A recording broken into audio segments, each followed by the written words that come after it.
Hi to all, welcome to my channel study with Nancy. सभी को नमस्ते और सभी का स्वागत है हमारे चैनल के ऊपर। जैसा कि आप सभी को पता है कि हमने आरबीएसई बुक्स की सीरीज चला रखी है, जिसमें कि हम कक्षा 9th की बुक पढ़ा रहे हैं, जिसमें अभी तक हमने 4 लेसन कवर करवा दिए। अभी हमारा 5वां लेसन चल रहा है, जो कि राजस्थान में जन जागृति और प्रजामंडल के बारे में है, जो कि RS में 2016 में इससे क्वेश्चन पूछा गया था और ये बहुत ज़्यादा इंपॉर्टेंट है। अब जहाँ पर आपको ये लगता है कि ये आपका इंपॉर्टेंट फैक्ट है, जो कि एग्जाम के अकॉर्डिंग जो है वो सही है या आ सकता है हमारे पेपर में, तो उसको जो है वो आप नोट कर लेना, अपने नोट्स में जो है वो नोट डाउन कर लेना, ठीक है। तो हम जो है वो क्या कर रहे हैं कि इससे जो है वो आपको जहाँ पे आपको ये लगता है कि ये पॉइंट आपको ज़्यादा हाई मतलब ऐसे है कि इंपॉर्टेंट लग रहा है, तो उसको हाईलाइट कर लेना अपनी आरबीएसई बुक्स में, जो कि आपके पास में होंगी। तो हम शुरुआत करते हैं राजस्थान में प्रजामंडल की स्थापना।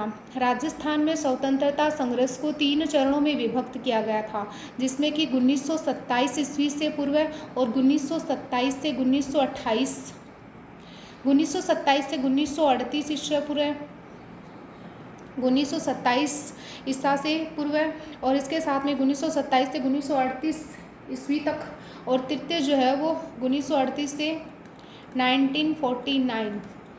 मोस्ट इम्पॉर्टेंट है, ध्यान में रख लेना। कितने चरणों में विभक्त किया गया था? 3 चरणों में। प्रथम 1927 ईस्वी से पूर्व, द्वितीय 1927 से 1938 ईस्वी और तृतीय जो वो 1938 से 1949 ईस्वी। प्रथम चरण सामाजिक और मानवतावादी समस्याओं पर केंद्रित था। प्रथम चरण किस पे केंद्रित था? सामाजिक और मानवतावादी समस्याओं पर केंद्रित था। और द्वितीय चरण में 1927 ईस्वी में All India States People's Conference की स्थापना हुई थी। द्वितीय चरण में किसकी स्थापना हुई थी? All India States People's Conference की स्थापना द्वितीय चरण में हुई थी। और 1938 ईस्वी में हरिपुरा कांग्रेस अधिवेशन में प्रस्ताव पास कर देशी रियासतों में लोगों के द्वारा स्वतंत्रता संघर्ष चलाने की बात कही गई। अब ये जो स्वतंत्रता संघर्ष चलाने की बात जो है वो कौन से अधिवेशन में कही गई थी? तो 1938 ईस्वी का हरिपुरा कांग्रेस अधिवेशन आ जाता है, उसमें कहा गया था कि जो देशी रियासतें हैं वो स्वतंत्रता संघर्ष चला सकती हैं। 1938 ईस्वी के बाद ही विभिन्न राज्यों में प्रजामंडल या प्रजा परिषदों की स्थापना हुई। अब जो विभिन्न प्रजामंडल और प्रजा परिषदों की स्थापना कौन से ईयर के बाद में हुई थी? तो 1938 ईस्वी के जो हरिपुरा कांग्रेस अधिवेशन के बाद में हुई थी। राजनीतिक अधिकारों और उत्तरदायी प्रशासन के लिए आंदोलन शुरू किए गए। अब राजनीतिक अधिकारों प्राप्त करने के लिए और उत्तरदायी प्रशासन स्थापित करने के लिए जो है वो आंदोलनों की शुरुआत हुई, आंदोलन शुरू किए गए।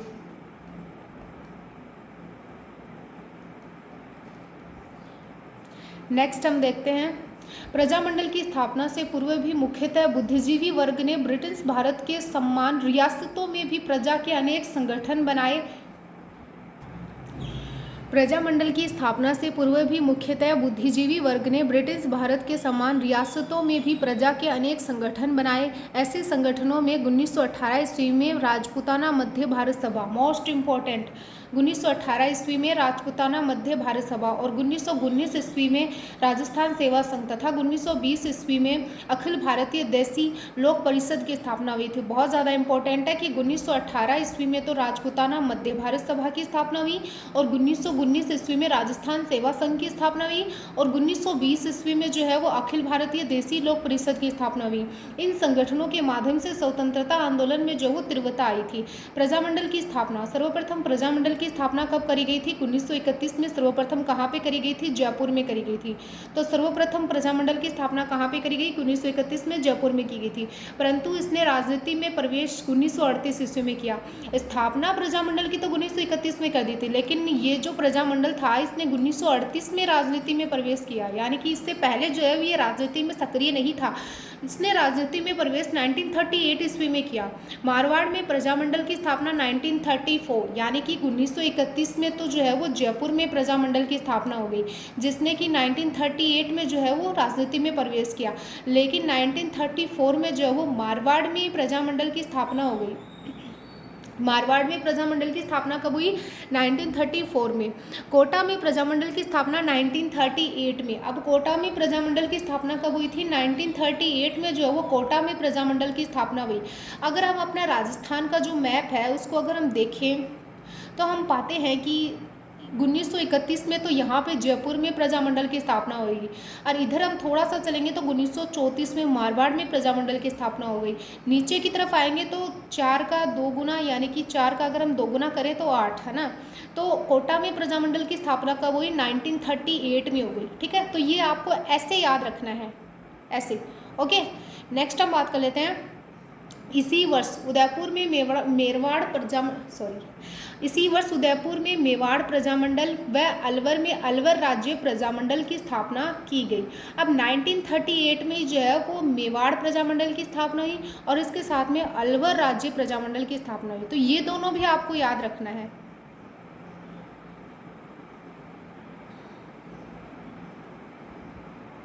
तो ये अपना राजस्थान का मैप हुआ। इसमें हम सबसे पहले बात कर लेते हैं कि 1931 में जो है वो जयपुर प्रजामंडल की स्थापना हुई। 1934 में मारवाड़ प्रजामंडल की स्थापना हुई। 1934 के बाद में 1938 में जो है वो कोटा प्रजामंडल की स्थापना हुई। और 1938 में जो है वो 1938 में ही मेवाड़ प्रजामंडल की स्थापना हुई। 1938 में ही अलवर प्रजामंडल की जो है वो स्थापना हुई। तो ये आपको सीक्वेंस वाइज अगर आप मैप के अकॉर्डिंग याद रखोगे तो आपको जो है ज़्यादा अच्छे से और लॉन्ग टाइम मेमोरी में जो याद रहेगा। इसी वर्ष उदयपुर में मेवाड़ प्रजामंडल व अलवर में अलवर राज्य प्रजामंडल की स्थापना की गई। 1939 ईस्वी में भरतपुर में भी इसकी स्थापना हो गई। अब देखो कि 1938 में अगर अलवर प्रजामंडल की स्थापना हो रही है तो अलवर के नीचे जो है वो कौन सा आ जाता है डिस्ट्रिक्ट? तो भरतपुर आ जाता है। तो एक इससे एक जो है वो आप ज़्यादा कर लो, 1939 में भरतपुर प्रजामंडल की स्थापना कर दी गई। बूंदी ने प्रजामंडल की स्थापना कोटा से 6 वर्ष बाद, यानी कि बूंदी ने जो अपने प्रजामंडल की स्थापना कोटा से 6 वर्ष बाद। तो कोटा की स्थापना कब हुई थी? 1938। कोटा में प्रजामंडल की स्थापना 1938 में हुई थी। तो इससे 6 वर्ष और एड ऑन कर लेना, उसमें 1944 में बूंदी प्रजामंडल की स्थापना हो गई थी। ठीक है, बूंदी प्रजामंडल की स्थापना कब हुई? 1944 में हो गई थी। 1945 ईस्वी में जैसलमेर प्रजामंडल की स्थापना हुई थी। अब इधर जो है वो पश्चिमी एरिया आप सभी को पता है कि सबसे लास्ट में रहता है, तो ऐसे याद रख लेना 1945 में जो वो जैसलमेर प्रजामंडल की स्थापना की गई।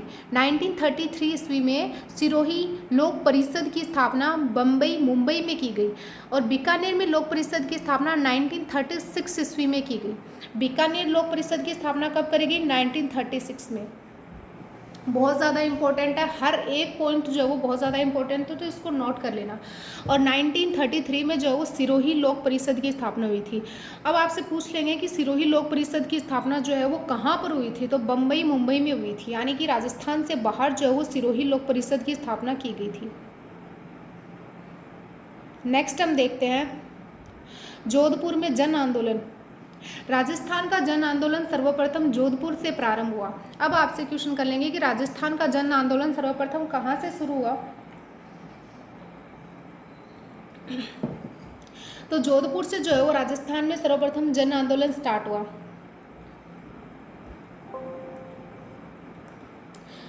जनवरी 1938 ईस्वी में नेताजी सुभाष चंद्र बोस जोधपुर आए और उन्होंने लोगों से त्याग और बलिदान के लिए सदैव तत्पर रहने के लिए आह्वान किया।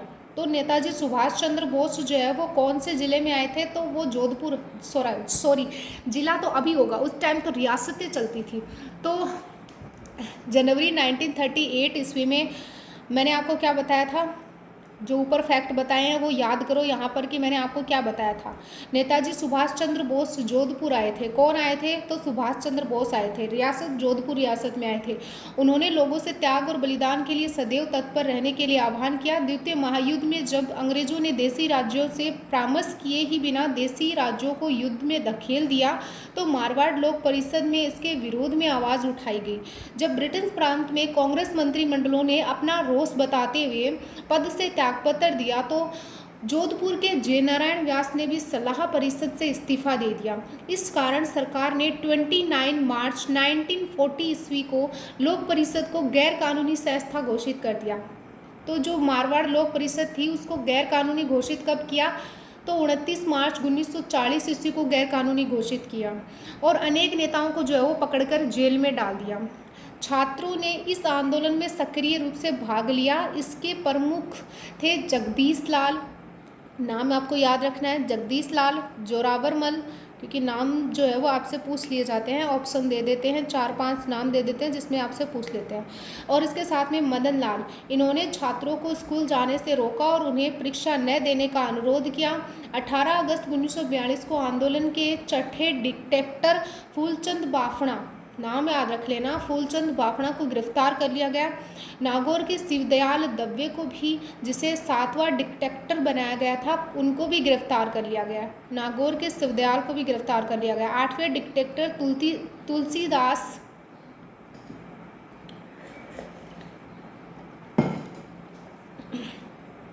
8वें डिक्टेटर तुलसीदास राठी को भी उसी दिन गिरफ्तार कर लिया गया। इसी प्रकार पुलिस ने एक ही दिन लोक परिषद के 3 डिक्टेटरों को जो वो गिरफ्तार कर लिया था, जो कि आप इनकी तस्वीर देख सकते हो। जे नारायण व्यास जी जो थे वो ये थे। नेक्स्ट हम देख लेते हैं, मारवाड़ की स्त्रियों ने भी आंदोलन में महत्वपूर्ण योगदान दिया। 18 अगस्त 1942 को 5 स्त्रियों ने कुछ स्कूली छात्रों के साथ मिलकर ब्रिटिश विरोधी नारे लगाते हुए प्रभात फेरी निकाली। शीघ्र ही भीड़ इकट्ठी हो गई। घुड़सवार पुलिसों को रोकने के उद्देश्य से जो वो स्त्रियां सड़क पर लेट गई। क्रुद्ध जनता ने पुलिस को बुरा भला कहा और उस पर जो है वो पत्थर फेंके। इसमें रामा देवी, कृष्ण कुमारी अचलेश्वर प्रसाद जी की पत्नी और दयावती रामचंद्र पालीवाल जी की पत्नी शामिल थी। मोस्ट इम्पॉर्टेंट है, नाम याद रख लेना, रमा देवी, जो कृष्ण कुमारी अचलेश्वर प्रसाद की पत्नी, दयावती रामचंद्र पालीवाल की पत्नी शामिल थी। इससे पूर्व उन्होंने सर प्रताप स्कूल, पुष्टिकर स्कूल, सरदार हाई स्कूल में धरना देने का प्रयास किया। 22 सितंबर 1942 ईस्वी को एक सभा में सूरज देवी माथुर और सावित्री देवी माथुर ने उत्तरदायी शासन संबंधी गीत गाए। क्वेश्चन कर लेंगे कि उत्तरदायी शासन संबंधी गीत जो वो किनके द्वारा गाए गए थे, तो वो सूरज देवी और सावित्री देवी के द्वारा गाए गए थे। 22 सितंबर 1942 को आर्य समाज कन्या पाठशाला की प्रधानाध्यापिका ने इस सभा में एक जोशीला भाषण दिया। आर्य समाज की कन्या पाठशाला की प्राध्यापिका जो थी उसने इस सभा में जो जोशीला भाषण दिया, मोस्ट इम्पोर्टेंट है। बाद में सार्वजनिक मांग पर 1944 ईस्वी में जोधपुर राज्य व्यवस्थापिका सभा की स्थापना की गई। तो व्यवस्थापिका सभा की स्थापना कब करी गई? 1944 में करी गई।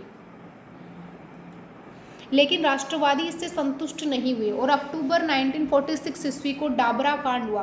क्वेश्चन कर लेंगे कि डाबरा कांड कब हुआ था, तो अक्टूबर 1946 में जो है वो डाबरा कांड हुआ, जिसमें डीडवाना के जागीरदारों ने अपने सामंती सहयोगियों के द्वारा लोक परिषदों के कार्यकर्ताओं पर अमानवीय अत्याचार करवाए। यद्यपि राष्ट्रीय समाचार पत्रों में इस कृत्य की तीव्र भर्त्सना की गई, परंतु जोधपुर महाराजा ने इसकी कोई परवाह नहीं करी। जून 1947 में जोधपुर के महाराजा उमेद सिंह का देहांत हो गया। उनके पुत्र हनुमंत सिंह को गद्दी सिंह किया गया और नए राजा ने प्रधानमंत्री वेंकटाचार्य को हटा दिया और अपने जागीरदारों व रिश्तेदारों का मंत्रिमंडल बना लिया। 28 फरवरी 1948 को भारत सरकार ने वीपी मेनन, मोस्ट इम्पोर्टेंट है, ध्यान में रख लेना, ये क्वेश्चन बहुत बार पूछा गया है। तो 28 फरवरी 1948 को भारत सरकार ने वीपी मेनन को कहाँ भेजा, तो वो जोधपुर में भेजा और उनके समझाने पर राजा ने वस्तु स्थिति को समझा और 1948 ईस्वी में जयनारायण व्यास के मंत्रिमंडल का निर्माण हुआ।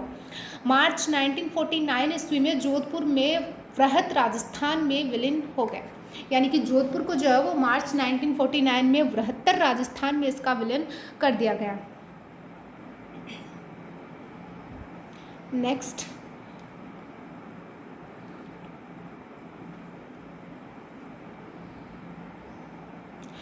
बीकानेर में जन आंदोलन। अब हम नेक्स्ट पढ़ते हैं, जैसे कि हमने जोधपुर में जन आंदोलन पढ़ लिया, अब हम बीकानेर में जन आंदोलन के बारे में पढ़ेंगे।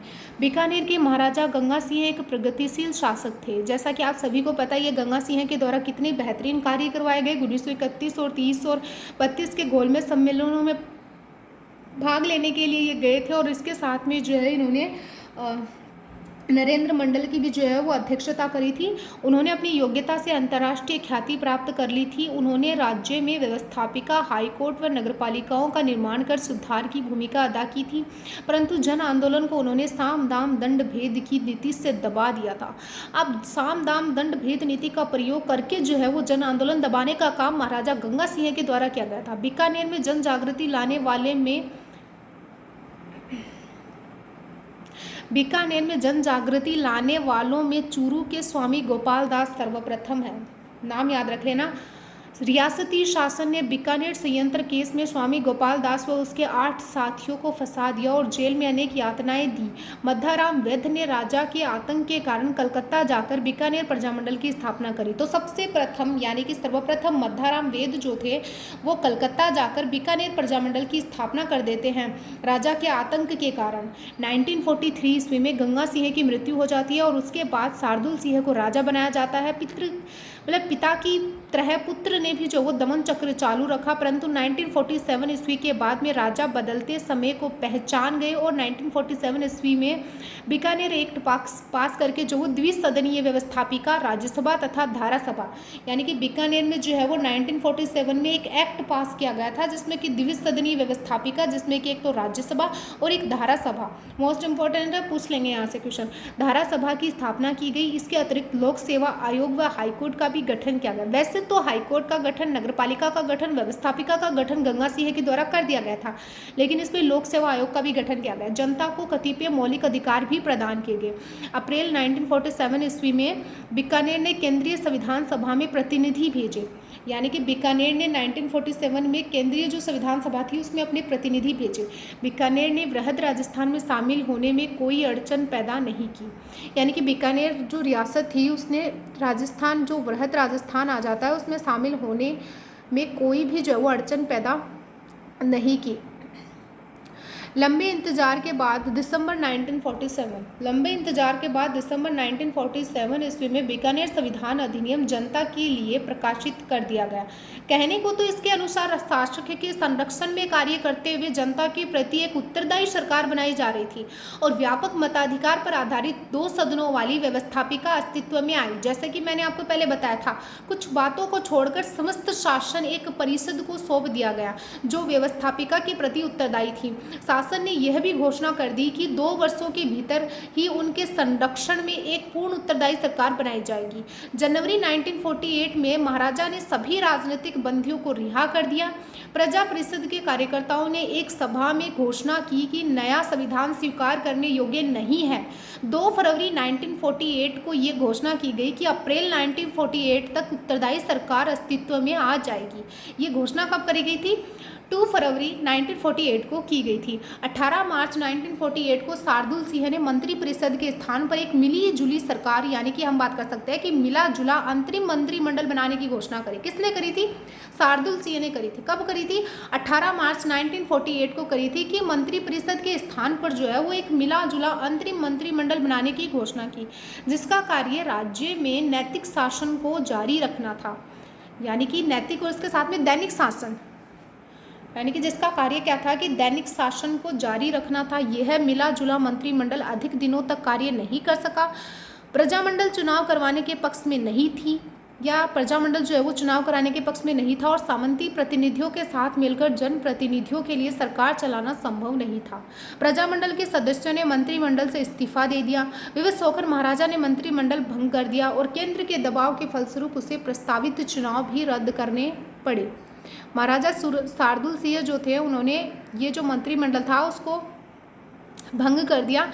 इसी बीच जो है वो कैबिनेट योजना के अंतर्गत अंतरिम सरकार बनी और संविधान निर्मात्री सभा का कार्य आरंभ हुआ। देशी राज्यों को भी संविधान निर्मात्री सभा में भाग लेने को आमंत्रित किया गया। मोस्ट इंपॉर्टेंट है, आपसे पूछ लेंगे कि जो देशी राज्य जो थे उनको भी संविधान का निर्माण करने वाली जो सभा बनी हुई थी उसमें भाग लेने के लिए आमंत्रित किया गया था या नहीं किया गया था? तो किया गया था।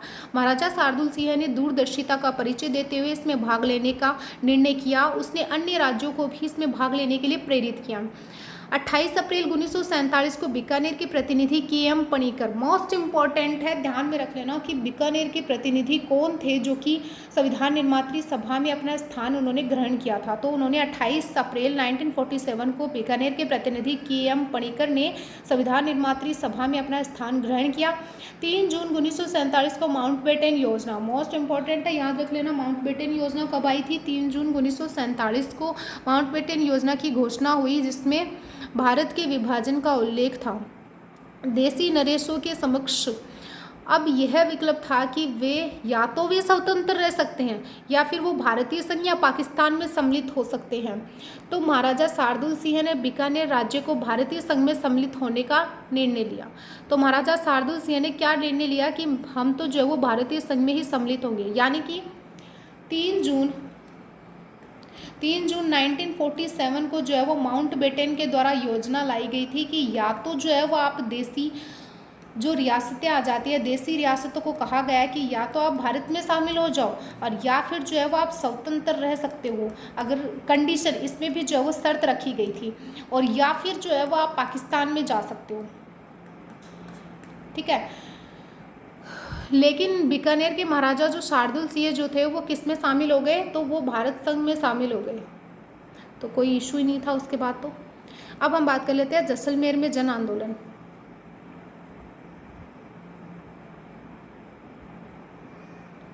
जैसलमेर में जन आंदोलन। जैसलमेर में जन आंदोलन। जैसलमेर एक ऐसा राज्य था जहां जन चेतना का नितांत अभाव था, क्योंकि पश्चिमी एरिया था, वहां पर इतना ज़्यादा जो वो पॉपुलर एरिया भी नहीं था कि जहां पर ज़्यादा जो वो जन चेतना जागृत की जा सके। इसका मूल कारण ये था कि जैसलमेर में कम जनसंख्या थी और इसका अधिकांश भाग रेगिस्तान मरु भाग था।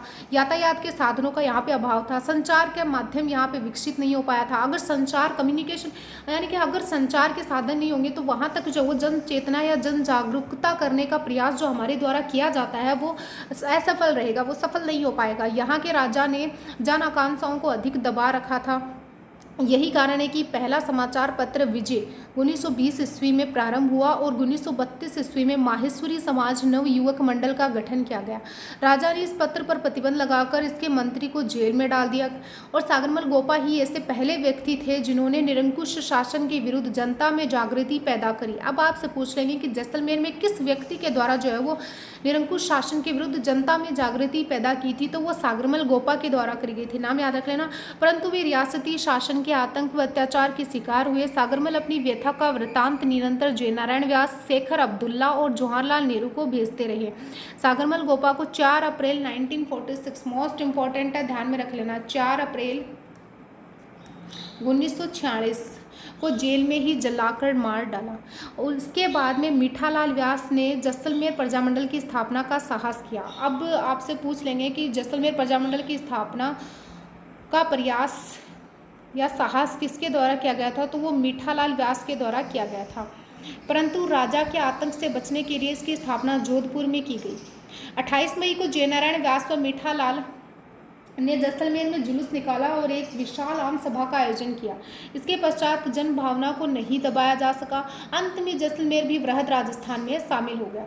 अब जो जैसलमेर प्रजामंडल जो था इसकी स्थापना जैसलमेर में ना करके जोधपुर में करी गई थी। किस कारण करी गई थी कि राजा के आतंक से बचने के लिए जो है वो जोधपुर में करी गई थी। तो ये जो नाम है वो आपको याद रखना है। और जैसलमेर में जुलूस किनके द्वारा निकाला गया था, तो 28 मई को मीठालाल व्यास और इसके साथ में जयनारायण व्यास के द्वारा निकाला गया था। अब हम नेक्स्ट बात कर लेते हैं मेवाड़ में जन आंदोलन, मोस्ट इम्पोर्टेंट है। मेवाड़ राज्य में जन जागृति का सूत्र पहले ही विजोलिया सत्याग्रह और बेंगू किसान आंदोलन के रूप में हो चुका था। मेवाड़ राज्य में जन जागृति की शुरुआत तो इन 2 किसान आंदोलन से ही हो गई थी, पहले ही बिजोलिया सत्याग्रह और बेंगू किसान आंदोलन में हो चुका था। अप्रैल 1938 मोस्ट इंपॉर्टेंट व्यक्ति हैं माणिक्यलाल वर्मा ने मेवाड़ प्रजामंडल की स्थापना करी। पूछ लेंगे कि मेवाड़ प्रजामंडल की स्थापना किसके द्वारा करी गई थी, तो माणिक्यलाल वर्मा ने मेवाड़ प्रजामंडल की स्थापना अप्रैल 1938 में करी थी। मेवाड़ के तत्कालीन प्रधानमंत्री धर्मनारायण ने इसे गैर कानूनी संस्था घोषित कर दिया और माणिक्यलाल वर्मा को मेवाड़ छोड़कर चले जाने का आदेश दिया। इस पर माणिक्यलाल वर्मा अजमेर चले गए और अपनी गतिविधियों का संचालन वहां रहकर करने लगे।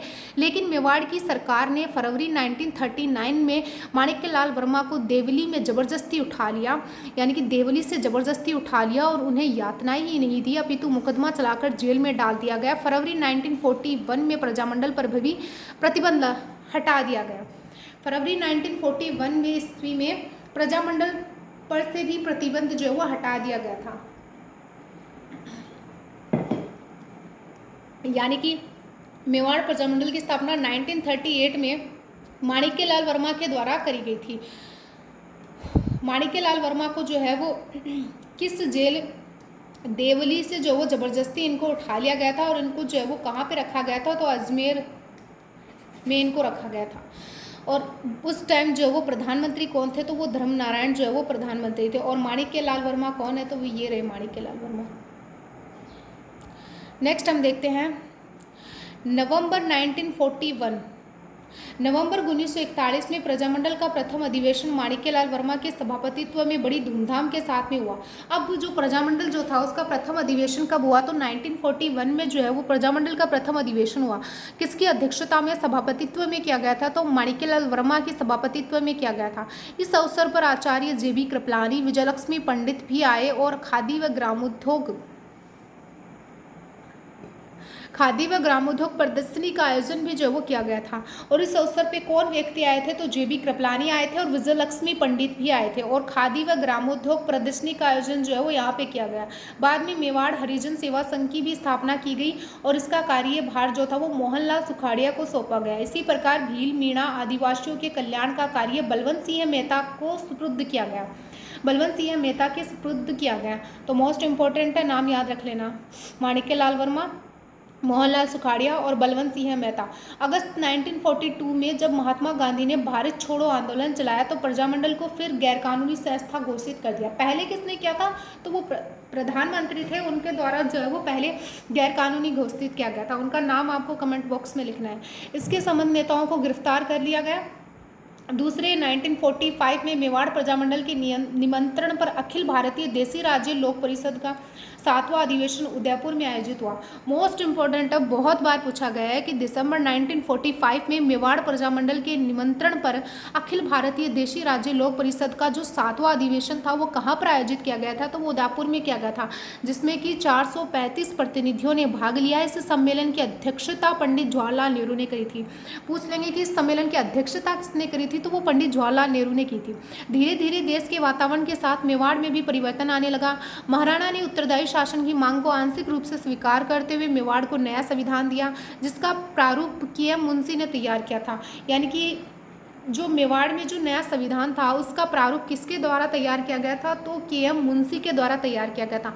अखिल भारतीय देसी राज्य लोक परिषद का 7वां अधिवेशन उदयपुर में किया गया था। किसकी अध्यक्षता में किया गया था, जवाहरलाल नेहरू की अध्यक्षता में किया गया था। स्वतंत्रता के बाद मेवाड़ भी राजस्थान में विलीन हो गया। स्वतंत्रता के बाद मेवाड़ भी राजस्थान में विलीन हो गया। अब हम नेक्स्ट बात कर लेते हैं कोटा में जन आंदोलन।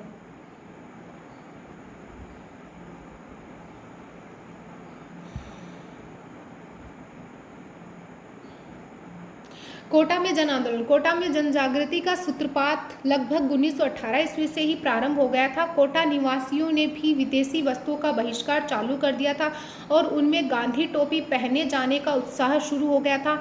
यहाँ पंडित न्यूनाराम शर्मा, मोस्ट इंपॉर्टेंट नाम है पंडित न्यूनाराम शर्मा, ध्यान रख लेना। पंडित न्यूनाराम शर्मा पहले व्यक्ति थे जिन्होंने राजकीय सेवा का त्याग कर सार्वजनिक जीवन में प्रवेश किया था। वे विजय सिंह पथिक द्वारा स्थापित राजस्थान सेवा संघ के सक्रिय सदस्य बन गए थे। न्यूनाराम शर्मा जो थे वो विजय सिंह पथिक के द्वारा जो राजस्थान सेवा संघ की स्थापना करी गई थी उसके सक्रिय सदस्य जो थे वो ये बन गए थे। उन्होंने सर्वप्रथम बेगार प्रथा के विरुद्ध कोटा में आंदोलन चलाया। अब बेगार प्रथा के विरुद्ध कोटा में सर्वप्रथम आंदोलन न्यूनाराम शर्मा के द्वारा चलाया गया था और 1934 ईस्वी में हाड़ौती प्रजामंडल की स्थापना करी।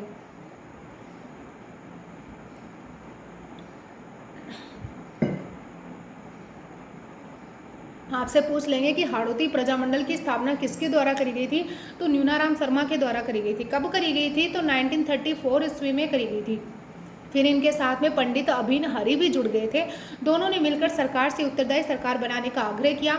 अभिन हरि मांगरोल के रहने वाले थे, इसीलिए उन्होंने यह 1939 ईस्वी में कोटा राज्य प्रजामंडल की स्थापना वहाँ की। अभिन हरि जो थे उन्होंने मांगरोल में 1939 में कोटा राज्य प्रजामंडल की स्थापना मांगरोल में की। इसकी अध्यक्षता पंडित न्यूनाराम ने की। अब उसकी अध्यक्षता पंडित न्यूनाराम ने करी थी। अधिवेशन के स्वागताध्यक्ष में सेठ मोतीलाल को बनाया गया था। मतलब कि जो अधिवेशन हुआ था उसके जो स्वागताध्यक्ष जो थे वो सेठ मोतीलाल बनाए गए। 1940 ईस्वी में कोटा की रामतलाई क्षेत्र में कोटा प्रजामंडल का अधिवेशन आयोजित किया गया। मोस्ट इंपॉर्टेंट है, आपसे पूछ लेंगे, एक्स्ट्रा फैक्ट नोट कर लेना कि 1940 ईस्वी में कोटा की रामतलाई क्षेत्र में कोटा प्रजामंडल का अधिवेशन आयोजित किया गया। इस अधिवेशन की अध्यक्षता पंडित अभिन हरि ने की थी। इस सम्मेलन में विजय सिंह पथिक जी ने भी भाग लिया था। कोटा प्रजामंडल की गतिविधियों को उस समय गहरा धक्का लगा जब पंडित न्यूनाराम जी जो थे, पंडित न्यूनाराम की अज्ञात लोगों ने हत्या कर दी थी। इससे पंडित अभिन हरि पर प्रजामंडल का पूरा भार आ गया था और 1942 में भारत छोड़ो आंदोलन के समय पंडित अभिन हरि ने आंदोलन छेड़ दिया। इस आंदोलन में उनके साथ मास्टर शंभू दयाल सक्सेना, नाम याद रख लेना कि मास्टर शंभू दयाल सक्सेना, नाथूलाल जैन, श्याम नारायण सक्सेना, सेठ मोतीलाल, वकील वेणी माधव, श्रीमती वेणी माधव इत्यादि उनके साथ थे।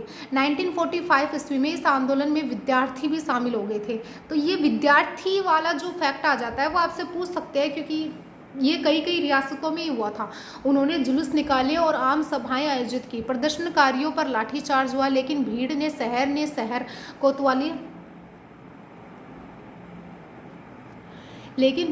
शहर कोतवाली पर कब्जा कर तिरंगा झंडा फहरा दिया। कोटा की शहर पन्नाहा के फाटक बंद कर दिए गए। शहर में आने वाली सभी जो सड़कें गड्ढे जो थे वो खोद दिए गए। सड़कों में गड्ढे खोद दिए गए ताकि बाहर से कोई मदद ना आ सके। कोटा के दीवान सर हरिलाल घोसलिया और आईजी पुलिस संत सिंह आंदोलन को कुचल देना चाहते थे, परंतु कोटा के महाराव भीम सिंह ने पलायथा के सर ओंकारा सिंह के माध्यम से जनता से 16 अगस्त 1945 को जो वो समझौता कर लिया। कोटा के महारावल उस टाइम कौन थे? तो महारावल भीम सिंह थे। उन्होंने किसकी सहायता से जो है वो समझौता किया था? तो पलायथा के सर ओंकारा सिंह के माध्यम से। ओंकारा सिंह के माध्यम से 16 अगस्त 1945 को जो है वो समझौता कर लिया था। बाद में प्रधानमंत्री और आईजी पुलिस को भी दरबार ने हटा दिया था, यानी कि बाद में जो प्रधानमंत्री और जो आईजी पुलिस जो थे उनको भी दरबार से हटा दिया गया था। इस आंदोलन के बाद प्रजामंडल के झंडे के नीचे कोटा के सामंत, नागरिक, किसान, मजदूर, छात्र सब आ गए थे। और जब देश आज़ाद हुआ तो कोटा के महाराजा भीम सिंह ने राजस्थान के विलीनीकरण की प्रक्रिया में महत्वपूर्ण योगदान दिया और इसी कारण पूरे राजस्थान के उपराज प्रमुख बनाए गए। तो पूरे राजस्थान के उपराज प्रमुख किनको बनाया गया था? तो कोटा के महारावल भीम सिंह को बनाया गया था। कोटा के महाराव भीम सिंह को बनाया गया था। अभी बूंदी में जन आंदोलन जो है वो हम कल के सेशन में पढ़ेंगे। तो अभी तक हमने जो जितनी चीज़ें पढ़ा दी हैं उनको आपको नोट करना है और इसके साथ में जो है वो अपने नोट्स, शॉर्ट नोट्स बनाने हैं। और ये जो बाकी के जो अगला फैक्ट बच गए हैं, जिसमें कि मोस्टली जयपुर का बचा है जो कि सबसे ज़्यादा इम्पोर्टेंट है, सबसे ज़्यादा इसी में है। अगर अलवर का बचा है तो ये जो है वो हम कल वाले सेशन में कर लेंगे। तो अगर वीडियो अच्छा लगा हो तो लाइक शेयर और सब्सक्राइब जरूर करें एंड टेलीग्राम चैनल जरूर ज्वाइन करें। Thank you and bye.